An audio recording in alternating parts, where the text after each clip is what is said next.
If you've watched some of my previous videos, you might have noticed that I've got quite a collection of Skylanders because they are very prominently in the background. And, well, I love Skylanders. I've played the game for years. I started all the way back when Giants came out and, well, I never stopped playing the games. So I thought it'd be fun to just go ahead and make a video about every Skylanders game there is and just make like a huge video talking about every game in the franchise. But it'll take quite a while before that's finished, so subscribe if you want to see that. But in the process of playing all the games, I also played Skylanders Imaginators, of course, because, well, it's the last game in the series. And this game does not really have a really good reputation. It's commonly seen as one of the worst games in the franchise. So I was very curious how my playthrough of this was going to be. And even though I had quite a bit of fun with it, I can definitely see why this game is commonly regarded as one of the worst in the series. So I thought, why not just make this video and give you my brutally honest opinion on Skylanders Imaginators. So let's start with the plot, because the plot is garbage. So, okay, Chaos is back. Again.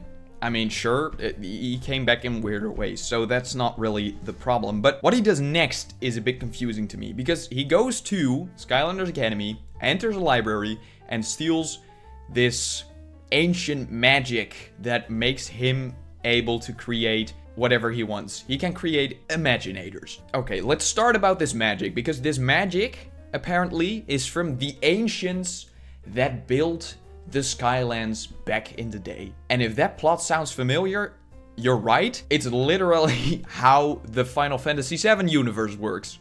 So yeah. Great. But well, Chaos steals this magic from the library without really any resistance. The library isn't guarded. He just goes in there and he creates the Doomlander and he suddenly has the magic. Like, if this magic is so powerful, why can he just go get it? But, well, he gets it, and very conveniently, right around the time, like the exact moment he steals that magic, the senseis suddenly return. Well, that's convenient, isn't it? So, the senseis return. Who are these guys? No idea. They're just strong Skylanders that have returned. Where did they go? Nobody knows. Stealth Elf seems to know them, but there's no further information given. So yeah, the plot is really sloppy, and it shows in the rest of the game too. Because like in the previous games, if you went to a level, you went there with a purpose. For example, in Spyro's Adventure, you went to a level, you needed to get a part of the Core of Light, or you needed one of the elemental sources, and yeah, you did that in the levels. Everything made sense, you know? Here, in Imaginators, the only thing you do in levels, pretty much in like 70% of the levels, you go somewhere to stop Chaos because he's doing something. It's like the writers didn't even try, man. You go there and Chaos is doing something, go stop him. Chaos created a vortex, go stop the vortex. Why did he create it? Nobody knows, but just go there and stop him.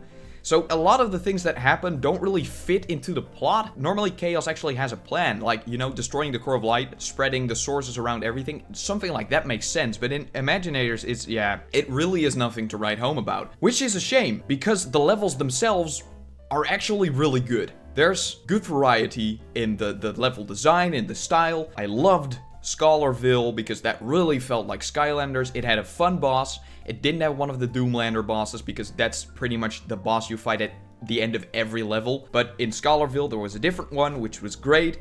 And another level that I found really fun was the Golden Arcade. Not necessarily because of the level design. It was good, it wasn't bad.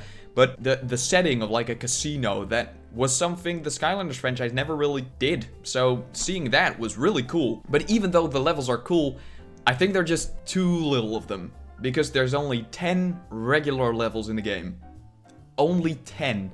And the game tries to compensate that with Sensei Realms, which are pretty much huge elemental gates, but then in the form of a level. And you need a sensei of each element to unlock every single one of them, which I think is just a little bit cheap. It's expensive to get, but it's cheap from Activision's side, because so much content is locked behind a paywall in this game. There's also there's like 5 expansion levels. There's 5 expansion levels, and there's 10 sensei realms. 2 of those you unlock straight from the start with your senseis. But that means that 12 levels are playable from the start, and 13 are not. more than half of the levels aren't playable if you just buy the starter pack.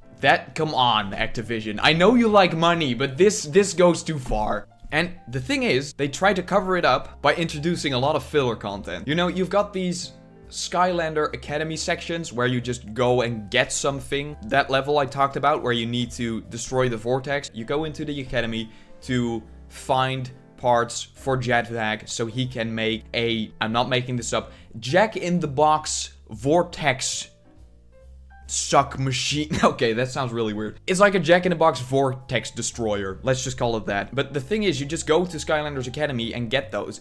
They're trying to make some sort of like small level, but with all the filler content there is, they could have easily made 1 or 2 more levels. Because there's also a part where you get to level 9. You need to bake a giant birthday cake to sneak into Chaos's lair, which once again is just really poor writing and it just doesn't make any sense. And the thing you need to do is you need to get ingredients to bake this cake. How do you get the ingredients? You get them by walking across the hub world, which is way too big in my opinion. But you walk across the hub world and you do these little adventures, and at the end of it you get some of the ingredients. You need to do this 8 times.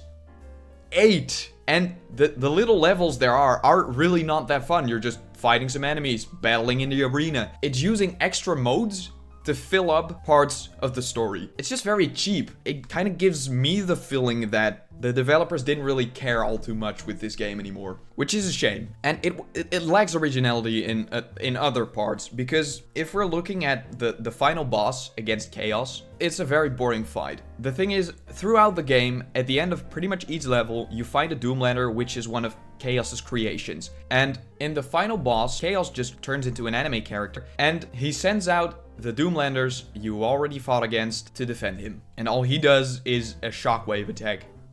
Come on, guys. The Chaos fights used to be so cool. Always original with this crazy stuff. The Triptanium fight was ridiculous. The super evil Chaos fight was great.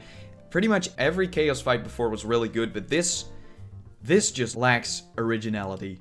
And that's kind of my conclusion. For a game that's called Skylanders Imaginators, it lacks a lot of imagination from the developer side. To conclude, there's a lot of things I can still talk about, like Eon's garbage design and all that sort of stuff, but I kind of want to leave some things to talk about for my giant Skylanders video I want to make somewhere this year, so I'm gonna end it here. So that was my brutally honest opinion on Skylanders Imaginators. Still, this game is gonna be quite fun if you've played through the franchise and you just want to play another Skylanders game. It's fine, but it's not one of the greatest. And I wouldn't recommend this game to start out with. So yeah, that's my conclusion on Skylanders Imaginators. If this video got you on like a nostalgia trip, I make other stuff too. I've got some videos here probably about games you might feel nostalgic for. Go ahead and click those. Thank you for watching, and I'll see you later.